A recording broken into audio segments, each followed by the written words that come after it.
પાઠ 4 અંગ્રેજ સમયના શહેરો, ગૃહ ઉદ્યોગો અને ઉદ્યોગો. પ્રશ્ન 1. બ્રિટિશ રાજવીને મુંબઈ ટાપુ કોણે દહેજમાં આપ્યો હતો? પોર્ટુગીઝોએ. બીજો પ્રશ્ન. બ્રિટનના સમ્રાટ ચાર્લ્સ બીજાના લગ્ન કોની સાથે થયા હતા? પોર્ટુગીઝની રાજકુમારી સાથે. પ્રશ્ન 3. બ્રિટનના સમ્રાટે કેટલા પાઉન્ડમાં મુંબઈ ટાપુ ઈસ્ટ ઇન્ડિયા કંપનીને ભાડે આપ્યો હતો? 10 પાઉન્ડમાં. ચોથો પ્રશ્ન.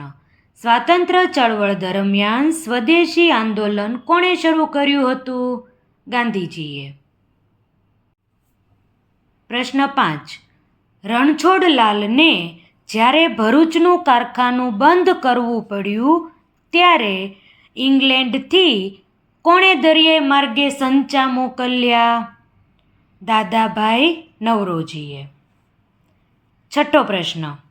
ઈસવીસન 1573માં કયા મુઘલ બાદશાહે સુરત જીત્યું હતું? અકબર. પ્રશ્ન 7. 17મી સદીમાં અંગ્રેજોએ સૌપ્રથમ કોઠી ક્યાં સ્થાપી હતી? સુરત. નીચે પૈકી કયું શહેર યમુના નદીના કિનારે આવેલું છે? દિલ્હી. પ્રશ્ન 9. અંગ્રેજોએ સ્થાપેલ ફોર્ટ વિલિયમ સાથે સંબંધિત ગામમાં કયા ગામનો સમાવેશ થતો નથી?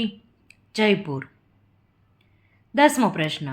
ફોર્ટ વિલિયમ પાછળથી કયા શહેર તરીકે વિકાસ પામ્યું? કોલકાતા. પ્રશ્ન 11.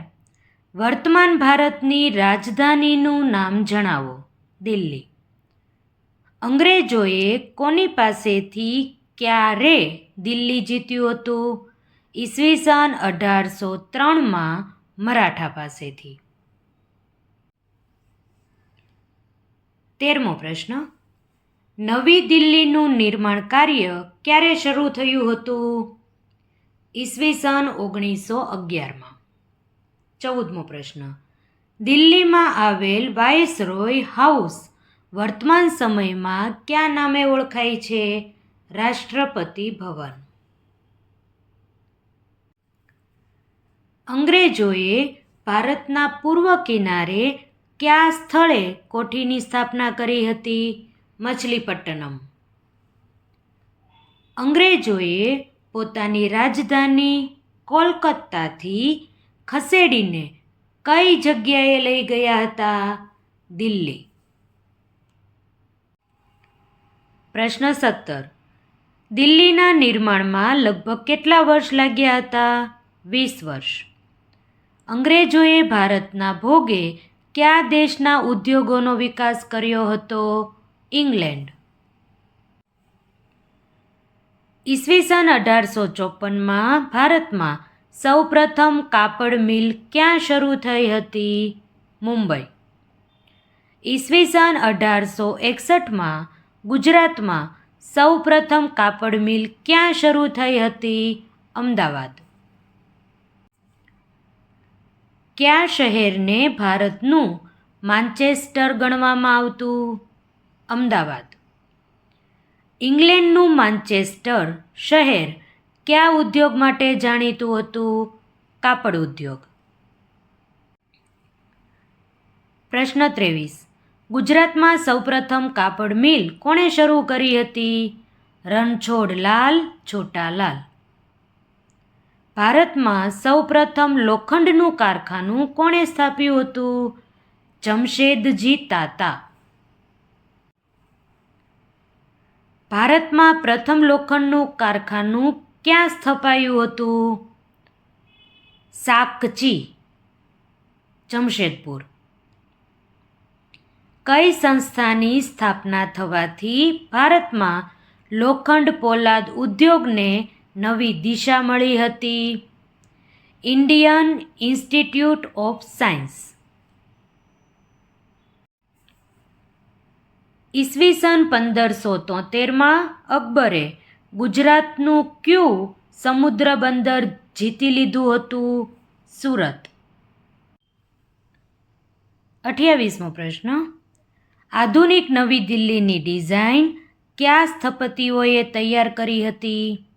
એડવર્ડ લુટિયન્સ અને હર્બર્ટ બેકર.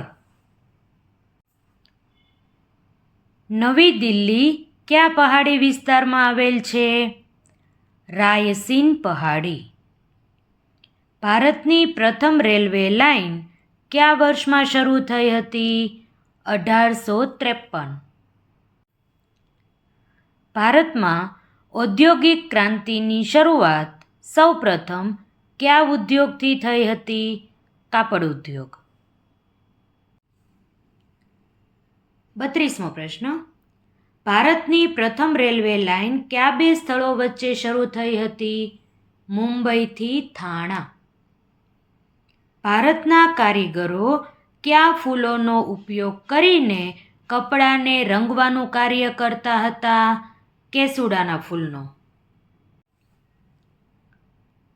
34મો પ્રશ્ન. કેટલાક અંગ્રેજ સુધારાવાદીઓ કોને આધુનિક ભારતના નિર્માતા તરીકે ઓળખાવતા હતા? ડેલહાઉસી.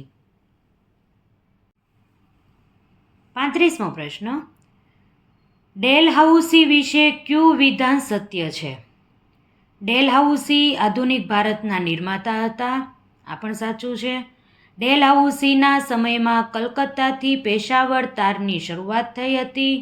સાચું છે. તેના સમયમાં ટપાલ સેવાની શરૂઆત થઈ. આ પણ સાચું છે. ખાલસા નીતિ અમલમાં મૂકી. સાચું છે. ઈસવીસન 1853માં મુંબઈથી થાણા સુધી સૌપ્રથમ રેલવે લાઇન શરૂ કરનાર આ પણ ડેલહાઉસી હતા. 5 વિધાન છે એ સત્ય છે. યોગ્ય જોડી ગોઠવવાની છે. લોખંડ પોલાદ ઉદ્યોગ જમશેદપુર. કાપડ ઉદ્યોગ Ahmedabad. Fort Saint George Madras. Fort William Kolkata.